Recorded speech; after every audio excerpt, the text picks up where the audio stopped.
And hello, good people of the internet. This is Tommy Kelly, and this, of course, is the Tommy Kelly podcast. Tommy Kelly is in very good form because a lot of really good things has been happening to Tommy Kelly over the last while, not least of which is that he has started talking to himself in the third person, or about himself.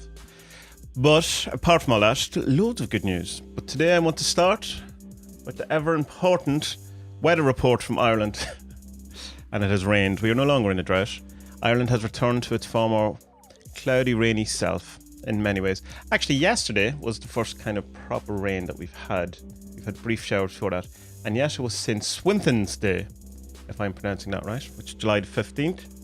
And the whole kind of legend or theory that goes with that is that if it rains on St. Swithin's Day, it rains for 40 more days. So not the best day for the sun or the bad weather or the good weather to be broken in Ireland. It may continue. I mean, that's hardly shocking to anyone who lives in Ireland. The fact that we got almost 40 days of sun is a miraculous event in itself, and has probably dramatically increased the amount of vitamin D that the population of Ireland has absorbed, certainly more than it has done in the last while. So everyone's still kind of in good form from the summer that we had. Eventually had a summer in Ireland. It's awesome. So before we get into the whole thing of all this great news and talking about various different things that have come out of that and different insights, whatever, I just want to play you a quick ad, I suppose it is. And it's not really an ad in the sense that, because when you hear ads, it's for something, you know, that you're trying to sell. And it's not. It's a guy on YouTube called Dr. Mystical. And he has been supporting the 40 Servants. And he's done a couple of videos on it. But he does loads of other stuff. And I asked him just to do a small introduction where he would tell me a bit about himself. Not tell me, I know, but tell my good readers. My good listeners. My brain is just, it's not what it used to be. To tell all you people, you good people of the internet, what his show is about. So over to him.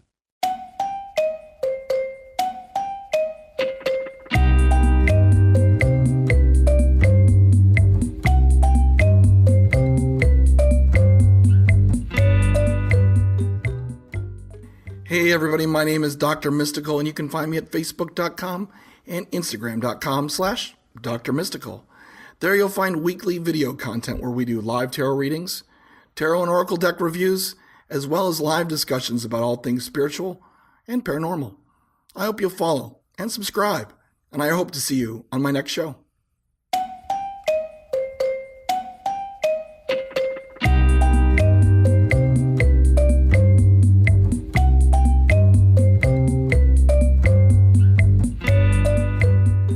So the great and wonderful news that I would like to tell you all about, which some of you might have already heard because it was announced very loudly, to much fanfare, as to say, on social media on Friday. In case you didn't hear about it on the social medias, then the Grimoire of the 40 Servants has got its a publishing deal, an actual publishing deal rather than me just self-publishing it. But it's been published and translated in Brazil into Portuguese.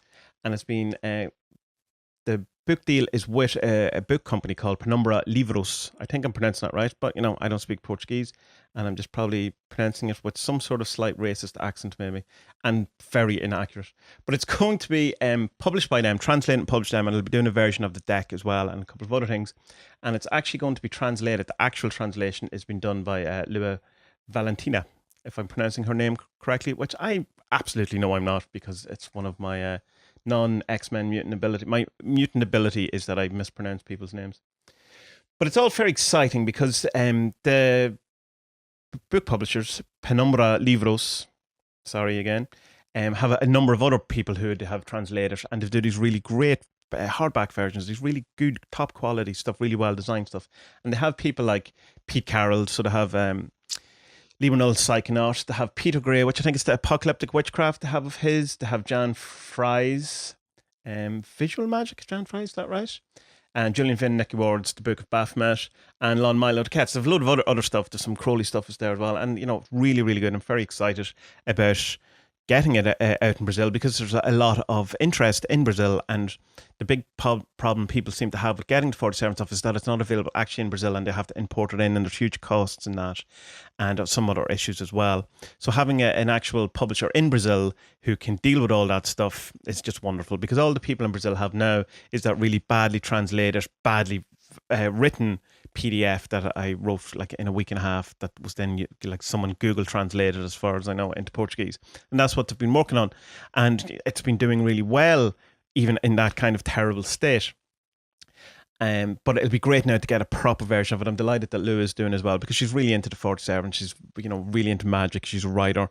She's great, and I have an awful lot of time for Lou, so I was very excited when I heard that she was going to be doing translators, and it was her who got in contact with me about the whole thing. So she's been some sort of bridge between the whole thing. So my gratefulness and much appreciation go out to her, and to Penumbra Livros, which I just presume means Penumbra Books.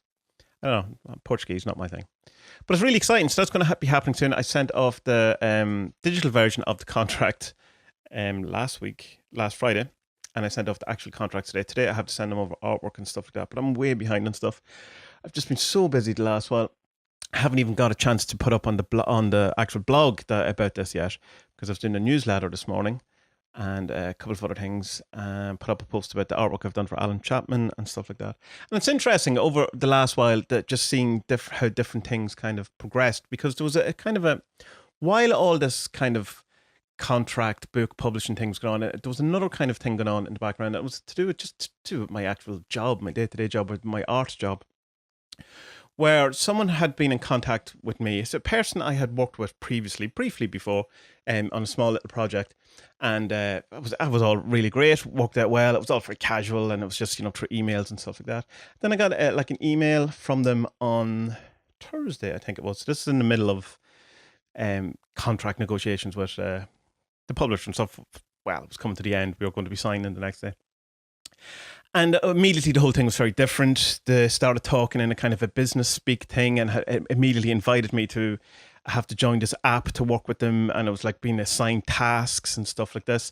This was all kind of very odd and a bit weird. And it was like, I was reading through the email, and the person was asking me to, rather than come up with, say, ideas or something, like we're talking about like submit a proposal and stuff. And I was kind of, right, well, I don't really know. This is not the way I work at all. I deliberately work in the way I do, because I don't want to get into all that businessy type thing. And the last time we worked, it was very casual and very, easy to work with, and everything's going on. So it all felt a bit kind of odd. So I just replied to them and said, what exactly do you mean by submit a proposal? I kept it very lighthearted. There was smileys in there as well. And then it explained that I didn't really want to join that app, and we assigned tasks and stuff, and there was like parts of it that seemed like there was, that you'd have to, that there was a time management element involved. It turned out that wasn't necessarily the case, but I've been, shown things like that before and asked for, and I'm just not into it. The whole point of being a freelancer and all is that you don't get tied down onto that. So I just kind of said, I'm not really into that kind of thinking. I prefer not to do that if we can help it. And the email back was kind of, I can see you're not interested from your tone. And it was immediately defensive and stuff. Like, well, that's a bit odd. So the next email was going to look, absolutely not. I'm not being defensive. I'm not being hostile. I'm not being any of these things. Deliberately, I'm just saying I'm not into that. That's not how I work. And I don't understand what you mean by submit a proposal, because it's not something I've ever been asked to do. Now, I obviously understand what the words mean, submit a proposal, but it was always a kind of a case of that if, say I was looking for work and going out or trying to pitch someone an idea, I could understand someone going, would you like to submit a proposal to me?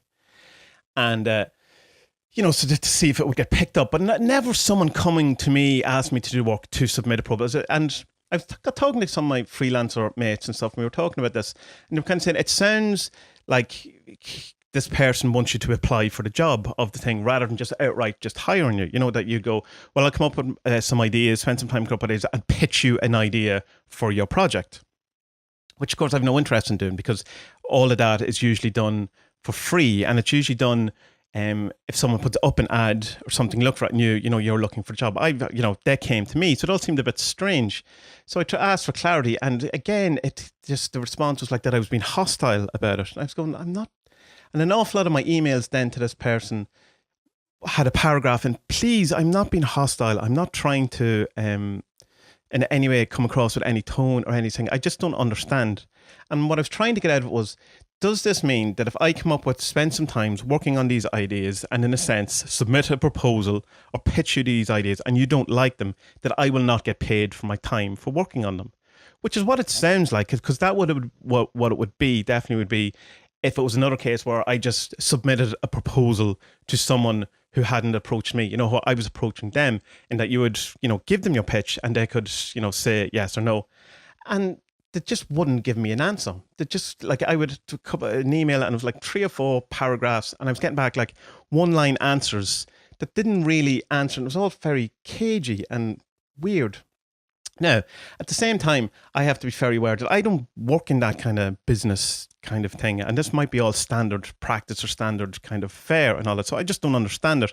And I probably was being, in a sense, out of my depth, in a sense, or not really playing the game or understanding how the game was playing. So from their point of view, they started getting really frustrated with me. And I was getting frustrated with them going, but why won't you just answer my question? I don't understand why you won't. So, well, the last time it was grand. I don't see why there's an issue now, why you're being so, again, kept saying that I was being hostile because I was, looking for clarity because I didn't understand what they were saying. And I've, like, as far as I was concerned, they were being quite hostile and very defensive, or you just didn't want to, quite dismissive in a way, just as if it was like I was annoying them or whatever. And the whole thing, again, this person emailed me. And so it got very annoying, very frustrating, because I was like, part of me was feeling, well, am I at fault here? And I don't think I am at fault. And I just kind of go, well, if this person had just emailed me from nowhere and I hadn't worked with them at all, even though I'd only briefly worked with them before, what would I do? If it's just someone who sent me an email looking for me to submit a proposal and then instantly started adding me to apps and assigning me tasks and making me have to sign up for an app, I would have ran away straight away. Absolutely would have went, no, not into this. That's not what I'm doing. So I kind of went into it, let it go a wee bit longer because of the previous working relationship. But the nature of it had changed and they wouldn't describe to me how it would change, and it just came across very cagey. And it really was playing on my mind. So in the end, we were just annoying each other, and I wasn't getting the answer I needed back. For whatever reason, I don't know. I have a million kind of suspicions on why. In that, one, that either we're kind of trying to not want to be tied down by saying, if I don't like any ideas, I don't want to pay you. Or two, I think that's just the way people do business and talk in business. And it's some people, not all people, because like I'm doing this 13 years and this is like something similar to this. Not quite anything like this. One other time I had an issue with a client that was kind of similar, but not at all. If this was at the end of the project when they weren't happy, it was a whole different thing. But like this isn't an issue, So I just said, look, we're obviously just at loggerheads here on completely different pages, and possibly we might be in different worlds because this is not the way I work, and it's alien to me. So I don't know if you are being cagey or that's just how you operate, or not you but people in general. So I goes, I'm just not the droid you're looking for. And then it was very nice. Left it, as tried to be as positive as I could by wishing me luck with the project. I am a fan of the work and mentioned that and all of these things. And then I just got no response whatsoever from it whatsoever. So I assume I just pissed them off or whatever, but that's neither here nor there. But it was interesting to me on a number of levels. One, how much it kind of annoyed me.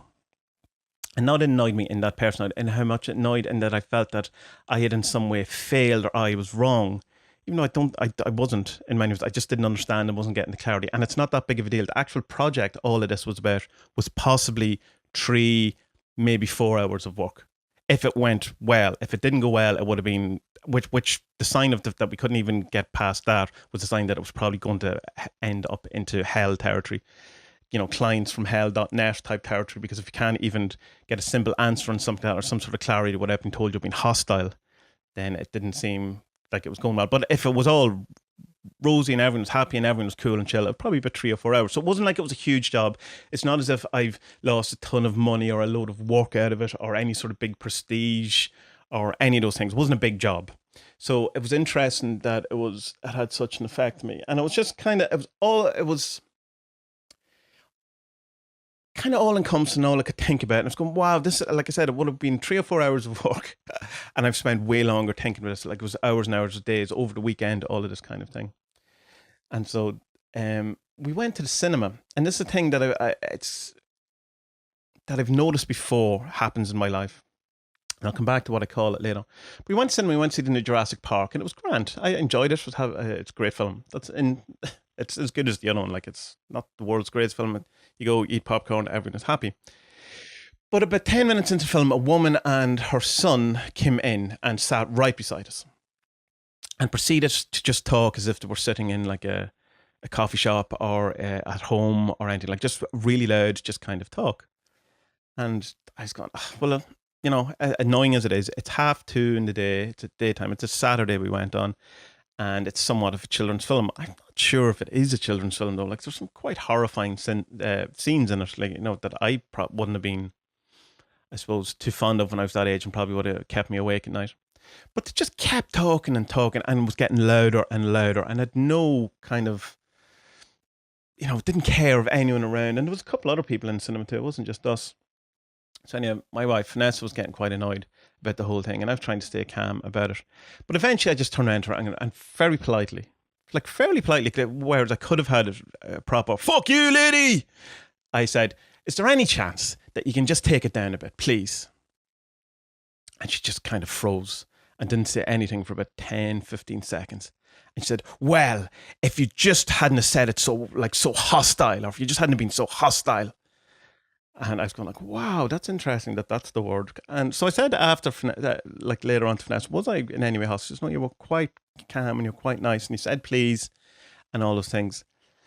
And then she started saying to her son, you know, that it's, the man wants to watch his film. And I said, thanks very much, thank you, whatever. And she goes, well, he's 7, it's very hard. And, you know, it's not that easy to keep him quiet. And one, she was doing more the talking than he was, in fairness, or at least equal amounts. And 2, I know other 7-year-olds who wouldn't behave like that in cinema at all. And there was something weird going on because he kept going out to the toilet and, you know, like every 10 minutes. And then at one point she was coming back in and she was holding him and like he was like a plank, like he was really straight and rigid and she had to put him down. So maybe there was other issues going on. I'm not really sure. But anyway, the point of why I'm telling you that is that whole thing that's been called hostile again. I'm not really, I'm sure other people have called me hostile, but in general, it's not something that's ever thrown at me, ever. And so it's why I think it came up in the situation, why she said it to me, is just the idea of a magical echo. And that's definitely happened to me before, where things that are on my mind or things I've been working on will be echoed in other things. And it's almost like a sync, but it's somewhat different in that a sync can be, you know, the synchronistic thing that something happens that is fortuitous in many, like a serendipity or something, or that you think of someone and you see them, or many other, like they're terrible ideas of things. Just right at this moment. The one that started it all is that Young was with a client, and she was talking about the beetle, you know, the Egyptian beetle, whatever, and then an Egyptian beetle came in the window or something like that. That's a bad telling of that story, but that's, you know, where the idea of synchronization, where things line up that shouldn't, that have meaning, but that the point of it, why it's more than a coincidence, is that there's some sort of meaning attributed to it, or there seems to be some sort of, I don't know, intelligence to it, possibly a bad word to use. So the fact that this magical echo was more than a sync, in that it seems to be an echo rather than a sync. So like something will happen and then, or someone will say something like this and it will be echoed later in a different conversation. Like say you had a row with someone and those words or something you worry about will be said by someone else, or it'll come up in a TV show. It happened again today when I was talking to a friend of mine, and he started saying words from he was telling a story about his life, just about him, and he started, like, there was about 2 or 3 sentences that he said, which were nearly word for word from a video I posted earlier on in the day. That, like, he hadn't watched it or anything, and it was about a fairly different topic. But it was so, I was going, there we go, that's like an echo of something. And it's again a kind of a call to pay attention to this, that there's something, there's something in this. There's some sort of inherent meaning or something to learn from this, or there's a focus point. It's like the universe, for want of a better word, pointing, going, pay fucking attention. There's something here. And a lot of times I don't get it, but that was definitely from the incident with the client. An incident's a strong word, to the incident in the cinema, echoing each other. And other examples of it, it usually happens around, for me, around arguments or around things that if something has been put on me, like if someone said, "Oh, you're very selfish," or whatever, like the word is, that it'll just echo again in something else. And I see it more, again, it's more than a sync. It seems to be different. It seems to be a vibration hitting off something else. But again, possibly with the same outcome of pay attention, that there's something here in this. And this week, another factor going on in this, this all does come to a crescendo and all to a conclusion, and has it all ties together. This week in the 40 Servants Facebook group, what we try to do every week is pick a servant and work at it. And the servant of this week, or pay attention to the servant and see if it comes up, and how, have we worked with it before, and what kind of oh my God, successes or failures or whatever, experiences. Well done, Tommy's brain. I tell you, as a side note, my brain is getting so bad at remembering words the last while. Someone mentioned to me that it can be a side effect of having 5-HTP, but I haven't found anything of that. And I don't know if that's just been a brain thing that's been put into me because since then. But some words just have been escaping me a lot recently, or maybe not. Maybe I've just been noticing it more. But anyway, the experience of the particular servant every week, and we talk about it, and then try to see if by having the focus on the servant, does that servant appear in our lives. So this week's servant was the levitator, which is the whole idea of looking at something from a different perspective. So if you're in the middle of an intense, say, work situation that you just don't know how to resolve, is to try and pull yourself out of it subjectively and try to see it objectively, like see it from above, rise above it all. And so the thing I got from that was that's very interesting, because the echo of the incident with the client echoed again then with the cinema, and I could see from the in a sense the unfairness of being called hostile when I was kind of in the right to ask the question I asked. And I did it in a polite manner, to still be called hostile. Whereas I couldn't see that in the other incident because I was being too close to it, and I kind of felt the guilt, or that I should be better at this, or I should just, it's something else I want to talk about then, but that I should feel that I should let this a person of, even if they're wrong, to have more say in it because that's the right thing to do. I will come back to that point in a minute. So that thing with the levitator, then to see it above it, see it from another perspective, then kind of echoed again, because I was thinking about this then on Sunday. It says, at the whole time that I was having this argument, incident, misunderstanding with the client, who's a native English speaker, so there shouldn't be any communication problems. I was negotiating a publishing contract in Brazil with a guy whose first language isn't English, with zero conflict, zero anything, with no misunderstandings and no anything. Like, there's a much deeper, more intense, more serious, a lot more riding on it contract that had to be right. Zero problems, zero misunderstandings, no one telling me I'm being hostile or whatever.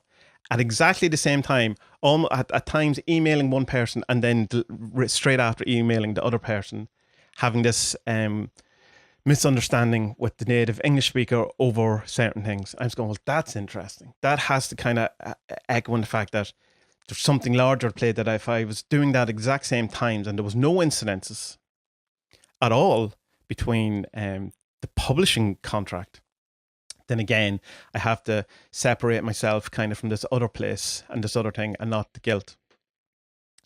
So what it all brought up in the end is that maybe I am wrong, and I possibly am wrong about the thing, and I probably didn't handle it the best, or maybe I just got too frustrated and wasn't explaining myself. But I tried my best. If I did, it's not that I deliberately did it wrong. I just don't have the ability to articulate myself in that way and what I needed and express myself in that way, and to get it across of what I was looking, the reassurances that I was looking for from the other person. Maybe, or they were being cagey, or they were doing something, or there's something else going on that I'm not aware of. But once I got it from that kind of perspective, seeing it through the lens of the other things, that I kind of was able to let it rest a bit. But the big thing I learned out of it is that one of my big buttons, and one of the things I have to really work on, and it's going to be part of the journey, and the journey is the shadow working thing that we're, the year-long meditative process thing that we're doing over as part of the Patreon, is that what I allow people,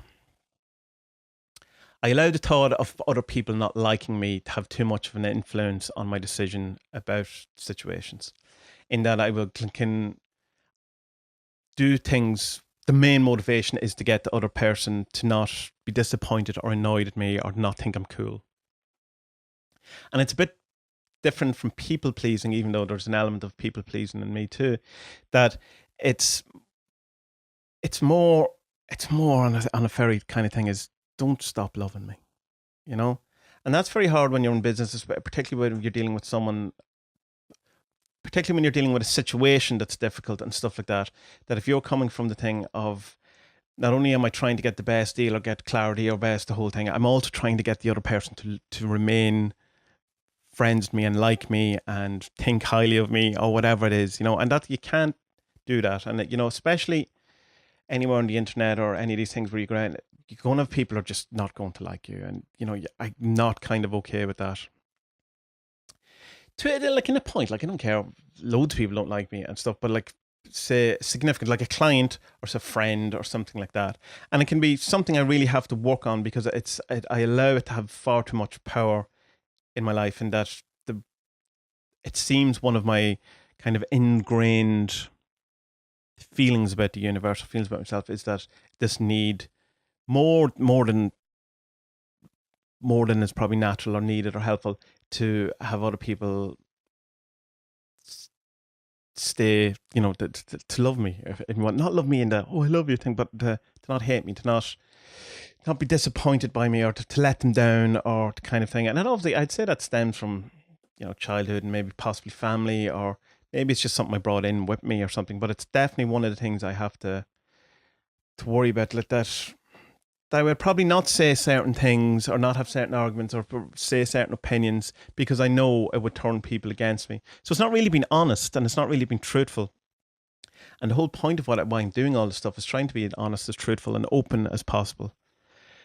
But it's not always easy, because once you say something or once you do something that's distasteful to other, you change the dynamics of the relationship, and you can never go back in many ways. And particularly if it's close, like say a family member or a friend, or, you know, or an acquaintance, or any of these things, you can very easily change how they approach you and stuff like that. And I find that very hard to deal with.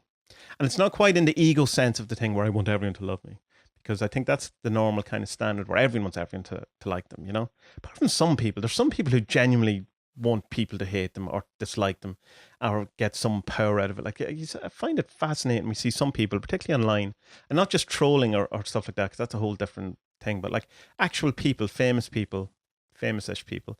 You see it a lot in, like I was going to say, in the cult circles on Facebook and stuff, but it's all circles. It's not just cult circles. That's just, I see it because that's who I follow on Facebook. But who will deliberately like fuck other people off or be nasty or like say really things to annoy people deliberately. And I think there's probably two type of people in a very generalized way. And that people who gain kind of self-worth from being approved of, say. And then there's other people who do it to have power over people by being authority or by putting other people down or something. And it's not something I've thought out fully, and I'm sure there's a million examples of why I'm wrong. But there certainly seems to be some sort of dichotomy between those two type of personalities. And I certainly don't have the second personality, even though I wouldn't be a person lover or a human lover in any kind of sense. I find people tough. I find being around people very tough. And I find crowds in particular extremely rude. But it's an interesting one, and it's leaning into what the next month's journey is going to be about, which is all about self-image. And when I first started working on the self-image thing, it was mostly just about, you know, about how you look and how you feel about yourself physically, or your public standing. But I got into this whole thing, brought up a whole other area that I want to incorporate into it, and thing is like, how is your self-worth spiritually? How is your self-worth emotionally, mentally? More than just physically, because when we think of self-worth, we kind of think of physically a lot. Well, I do, because that's kind of where a lot of my self-worth comes from, or lack of it, through, the being overweight and being bullied for being as a kid for being overweight, how much of that has been a hindrance and damaging to me in an awful lot of ways, and how hard it was for me to deal with and stuff like that. But like self-worth too, and like that, there's a whole part of me that wants people to like me, because that was kind of drilled into me that one of the worst things you can do is be a person who other people don't like, which is interesting with Jordan Peterson. And even Robbie, I have to say, even now, even me, I'm getting sick of listening to him and talking to him or hearing about him. He was in Dublin there over the weekend, and it was comical, the whole thing. I didn't go and see him or anything, but it was just the whole thing. It's getting ludicrous at this point. But one of the points he does say, and why I say Robbie is because every time I mention it, Robbie gives out to me, mentions him. Admin Robbie from the 47 Facebook group, for those people who aren't in the know. He says, good advice for parents is to make sure that, you turn your kid into someone who, not turn your kid, but you teach your kid to be someone that everyone would like, and they can get on with everyone and all that. So I understand that it's a good thing to do, to make sure your kid's not an arsehole, and to make sure yourself is not an arsehole. But not because the pendulum thing of that is going too far, to lose yourself and have not enough confidence in yourself, because how you're gauging how you're doing in life is by how other people's look at you or respect you or love you or appreciate you, or and it's just like that kind of thing is where I have to start to be okay with people thinking I'm an asshole or not liking me or disapproving or something like that, and be okay with that, to sit with that and be finally okay, and not think that it's a bad thing.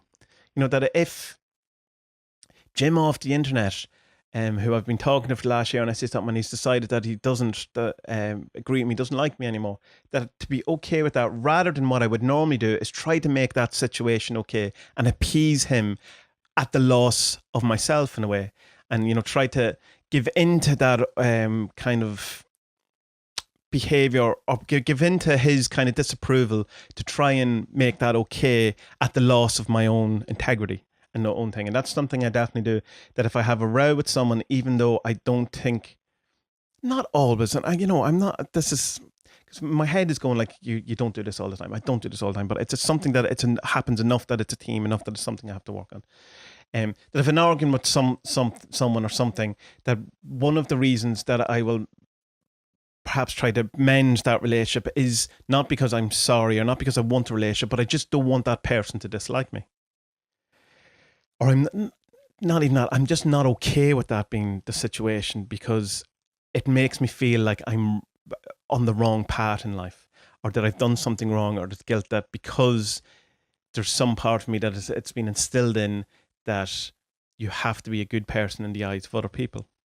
I remember years ago, a friend of mine, Jinx Lennon, who's a singer-songwriter from Ireland, and we were just talking about this thing, and he says when he went to Australia, one of the big things he found very hard to get past was that everyone, all the guys that were there were, the big thing was that they wanted to be seen as a good guy. That was the motivational, you have to be a good guy and get a thing. And he found that very weird. And Jinx is a very independent kind of thinker and a very strong personality. So I can understand why he definitely wouldn't understand that. But I understand that, like the need that because it's like, in a sense, societally bred into you to be, you have to be a good person. You have to be a good guy.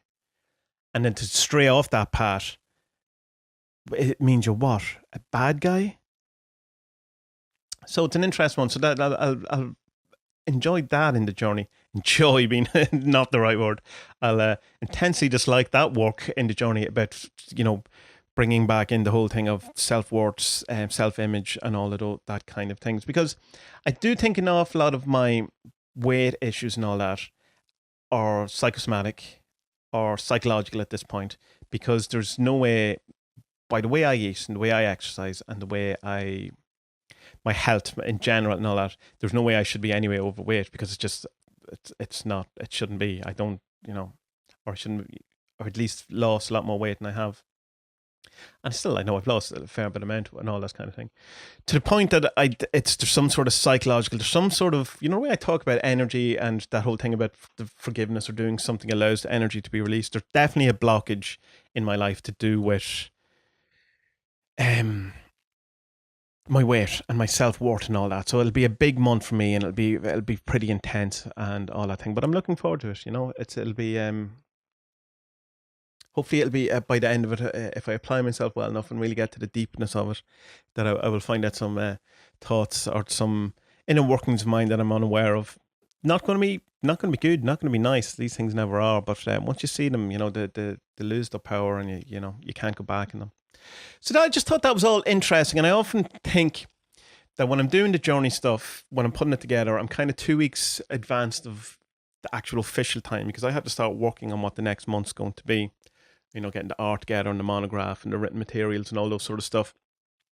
And so it's as if I get into that mode a wee bit earlier. So it definitely seems that this incident, this whole kind of thing, was the catalyst to get me to start looking at these things, because the self-image wasn't going to be next month, but it definitely is now. So yeah, that's good. And in a way, the whole thing with that client kind of marred or spoilt the kind of celebratory mindset that I should have had from the publishing deal, and because it got me kind of worried about things, and I got into a kind of worried state and a fearful state.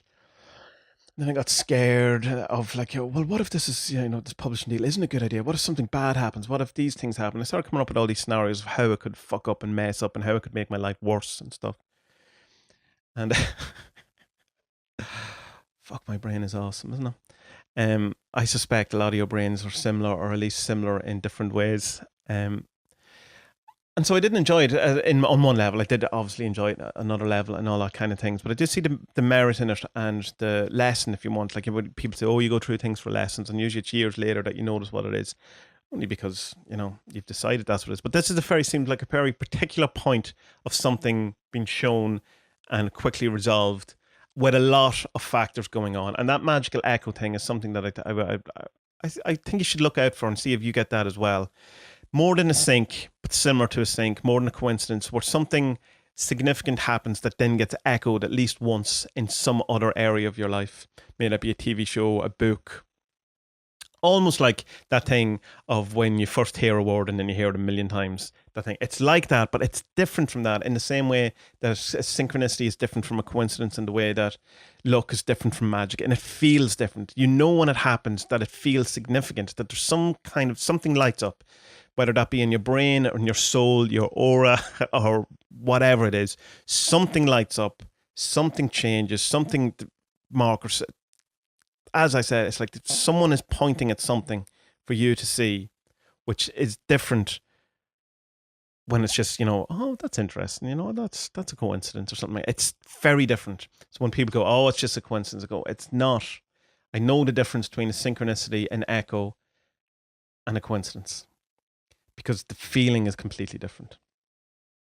So yeah, what basically all of that is a long way of going that there was a lot on the weekend. And listen, there was an awful lot going on other than that in my life, but I don't want to be boring you with two things. There's things going on with, because my wife's 33 weeks pregnant at the minute, so we've been in hospitals a lot, and there's minor annoyances that everything is fine, everything's 100%, we're all in good spirits, everyone's happy, baby's fine, all that. But there's just been ups and downs and things that was going on at the same time as these other things were going on, and a number of other things.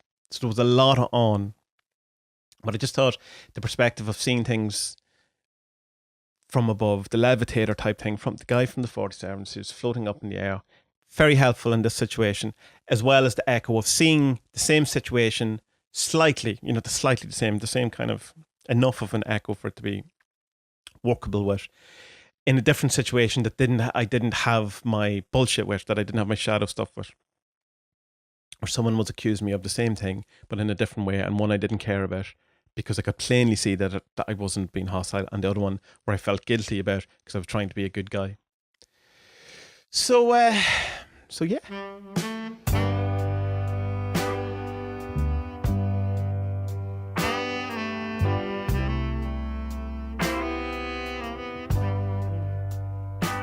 So that was another podcast, another Tommy Kelly podcast. And this, I feel a bit drained after all that. A lot came out where I obviously felt I need to talk about it. And there's a thing that I've been thinking about the podcast recently and stuff like that, in that I used to use it an awful lot as kind of therapy and stuff like that. And I stopped in many ways because I'm trying to make it more interesting for you listening to it.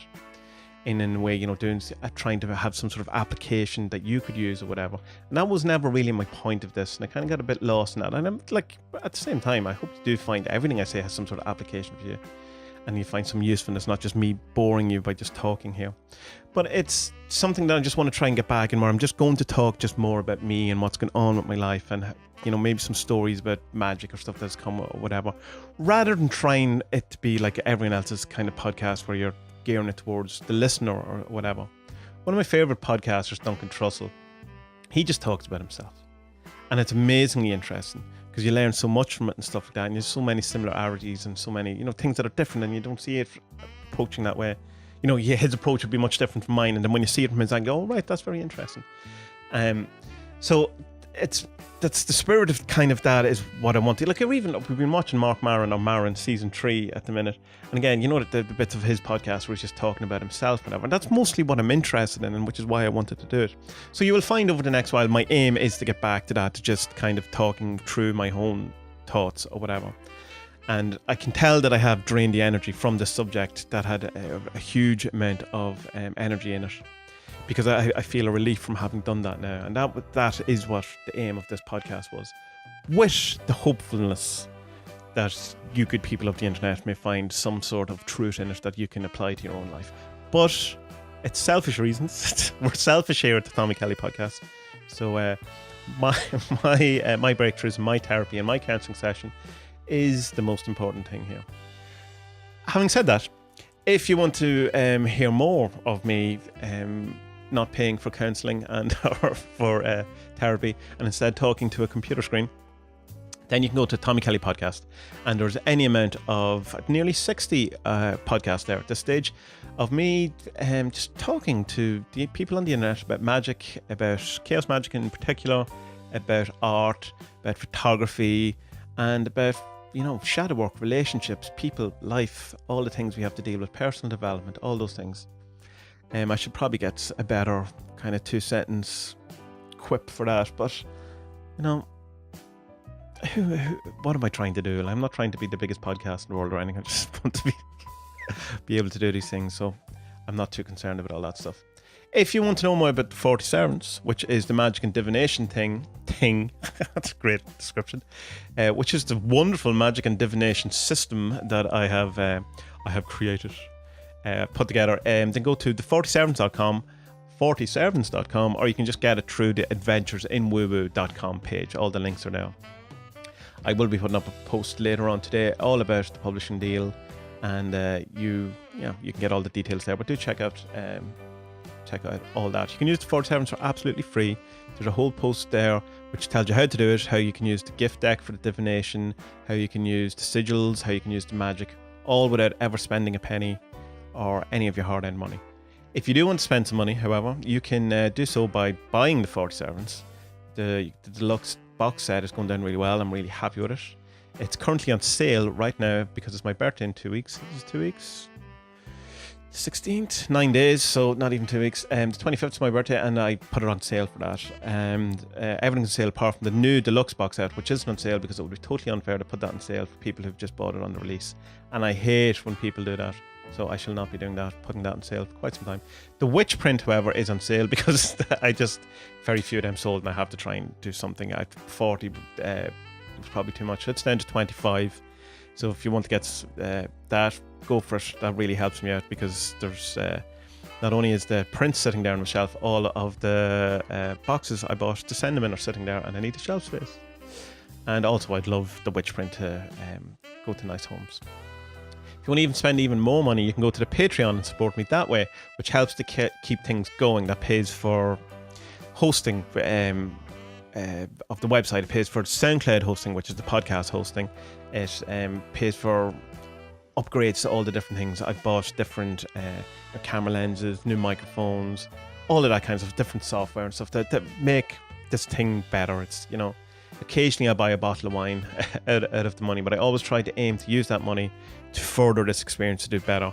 I've got I bought a new phone there recently. What the main thing was because they have the 4K camera on it, because I found that when I was using the DSLR for vlogging and stuff like that, it was just too much of a hassle, whatever, that I wanted to use when I used the phone, my old phone, that it was much easier and much more enjoyable for me to do it and more likely for me to do it.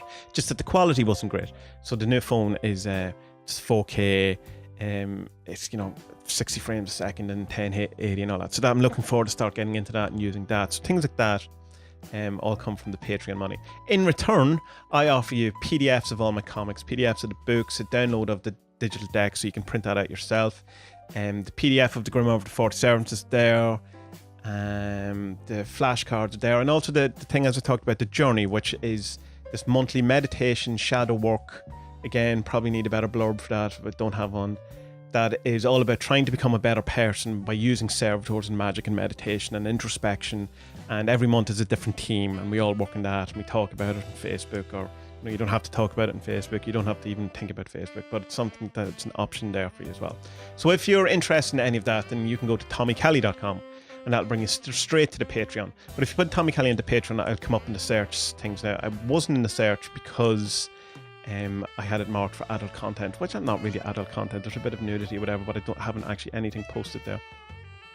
I also have been allowed, it's been changed to Patreon, that if you apply for Patreon, you pay on the day you start, where it used to be that you pay at the beginning of the month, and what people would do is they'd sign up, get all the rewards, and then bail out before they had to pay any money, which was, I understand this is what people do, but it's quite hard. It's not hard. It's quite annoying to deal with, because it comes up close to when you're going to get paid or whatever, and then this is X amount of dollars that you're going to get, and then 2 days before 10 people bail out, having said they were going to give you X amount of money, and it's just really. But now if you sign up, you can't get any rewards or any of the things until you actually pay, which is fair enough. I think if I was going to sign up for something, I would expect to pay on the day that I signed up for it if I'm going to get the stuff, but we'll see how that goes. So all the social medias, Tommy Kelly Artist on Facebook. I am at Tommy Kelly on Twitter, at Tommy Kelly on Instagram, at Tommy Kelly on most of the other things. There's the 47's Facebook group. There's Adventures in Woo-Woo page on Facebook. There's a number of things. But if you just go to adventuresinwoowoo.com, everything's there. You'll find all the links and all of those type of things. So good people of the internet. May this week, what was my blessed feelings? May you find out something about yourself that is holding you back. May it not be too horrifying when you do find it. May it be something that you can easily work on and easily rectify, and that will lead you to finding life much easier to navigate in the long run. And that the minor horror of discovering a shadow aspect of yourself is overshadowed by the bright light of discovering this wonderful new world that is open up to you because you're not being held back by this limitation. May you have a wonderful week.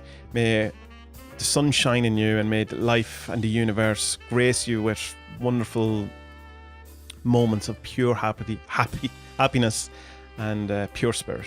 And may you have a great week. May you be well, and I'll talk to you all next week.